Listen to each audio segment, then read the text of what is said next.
Hello. In my last talk, I spoke about changing from being a follower of Jesus to becoming a disciple of Jesus. If you're a follower, then God is of tremendous value and use to you. But if you're a disciple, the equation should change. You should actually be of use to God. So the questions we should all be asking as disciples is, am I of any value to God? I've never seen in any church anything to compare with what I witnessed with my own 2 eyes 50 years ago in my own church. You see, I was brought up in a miraculous ministry. My mother and father and the whole of my family started attending this church because my mother, who after being incurable for 9 years, was miraculously healed.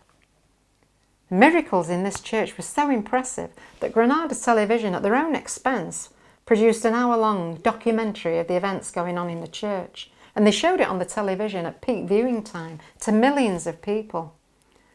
This documentary was later shown in many countries of the world, and people from Greenland, Iceland, India, they came to the church looking for God's healing power. The highlight of the church's yearly calendar used to be a divine healing crusade when we'd invite everybody, Christian and non-Christian alike, and especially the sick, to attend.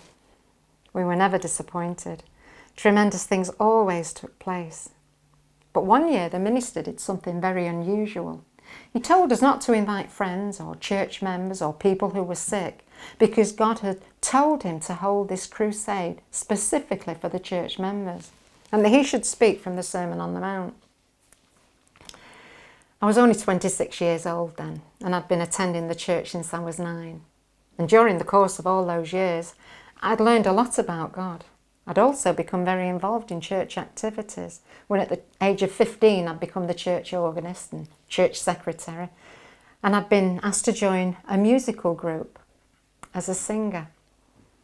The church had answered so many of my needs and had helped me through many traumatic and lonely years after leaving home at the age of 16. Yeah, God had been a tremendous value to me, and I was glad that I was a Christian. But this Sermon on the Mount was different. I found that I wasn't being faced with Christianity. I was being faced with discipleship. And I had to ask myself the question, am I of any value to God? God began to challenge me about the practical things a Christian should be doing, like fasting, praying, almsgiving. To be honest, I'd never heard a sermon on almsgiving, so I didn't really know what that was.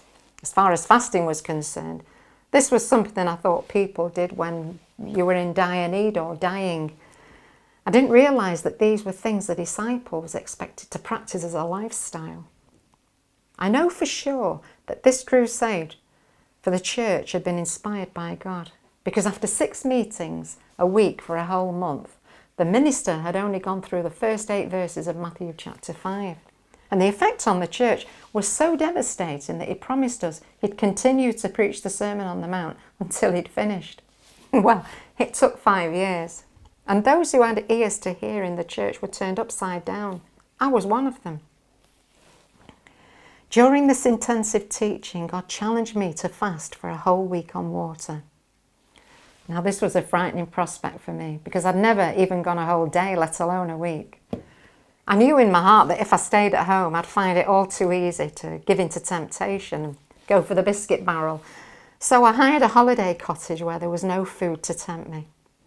I arrived at the cottage equipped with Bible, hymnal, and a book that contained a diary of the prophecies and visions and words of encouragement God had given me over the years. I looked round the house. It seemed so cold and lonely. I looked to see what facilities there were. I saw there was a television. I tried it and found that it didn't work. There was no radio or cassette player. There was an old-fashioned telephone, but it had a lock on the dial, which meant I could only receive calls. Nobody knew I was there. I panicked. God had challenged me to spend a week with him, but I didn't know him. He was a stranger to me. I must admit, I expected some tremendous spiritual experiences during this week, but all I discovered was how self-centered, carnal, and unspiritual I was. I think this was one of the hardest weeks God had ever asked me to live through, and I have to confess, I couldn't wait for the 7th day to be completed. In one respect, I think it's a relatively easy thing to give God your life because you can pass over all your burdens and problems and know that He'll take care of them. But it's a very different matter if God decides to accept your gift and use your life. This experience of fasting showed me that until now, whatever I'd given to God, I'd given of my own free will. Things I'd wanted to give Him.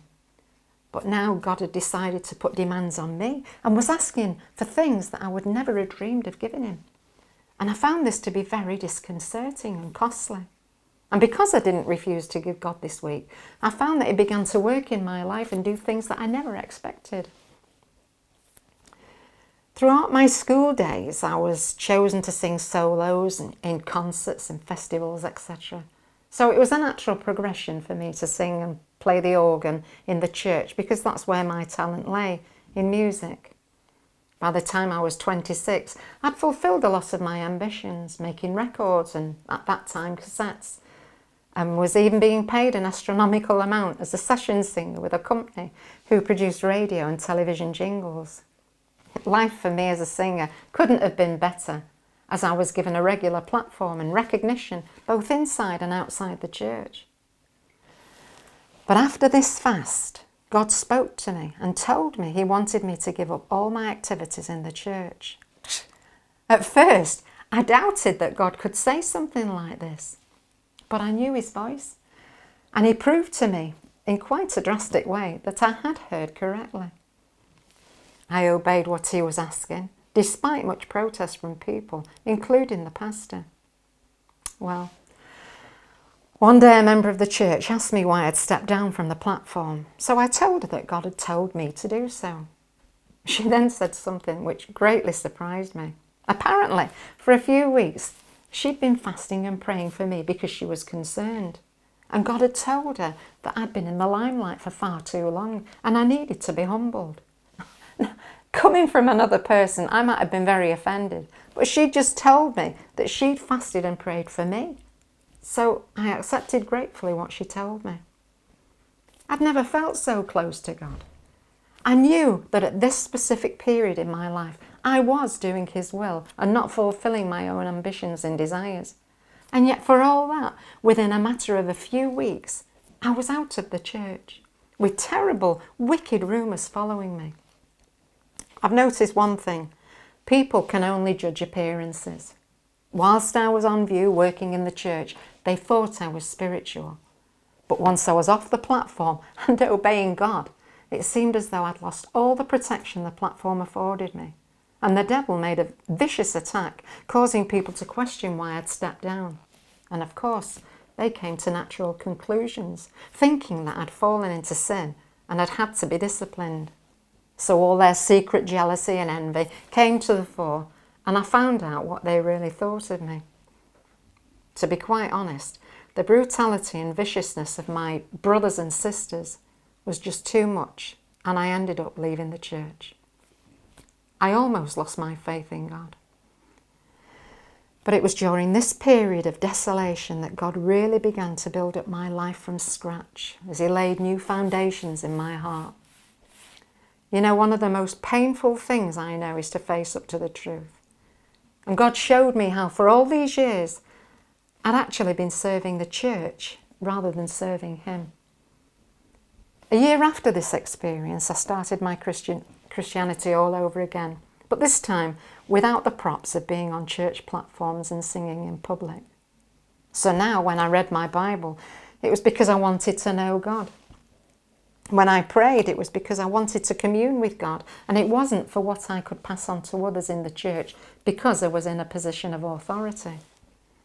As far as I was concerned, I thought my singing career in the church was completely finished. And I said, God gives, God takes away. Blessed be the name of the Lord. Yet God was very merciful to me. And 3 years later, He put me back in the ministry. But this time, I'd had a heart transplant. And my attitude towards my service for God was totally different and has never reverted to what it was before. I thank God for taking hold of this life of mine and making me do what I didn't want to do, because I know that His way is best. There's a verse of scripture which fits perfectly God's treatment of His children. Job chapter 23 verse 10 reads, "The Lord knows the way that I take, and when he's tried me, I shall come forth as gold." God bless you.